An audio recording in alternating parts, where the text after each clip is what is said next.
প্রিয় খামারি ভাই ও বোনেরা, আসসালামু আলাইকুম। সবাই কেমন আছেন? আশা করি আল্লাহর রহমতে সবাই ভালো আছেন। কিছুক্ষণ আগে আমার বাচ্চা নিয়ে এলো, সেই বাচ্চারে বোর্ডিংয়ে রাখলাম।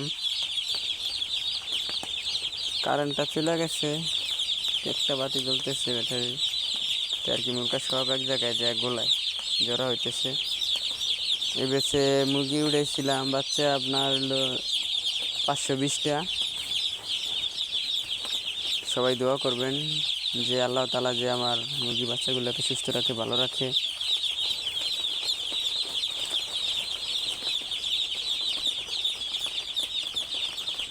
বলে বিদায় নিচ্ছি সবাইকে, আসসালামু আলাইকুম।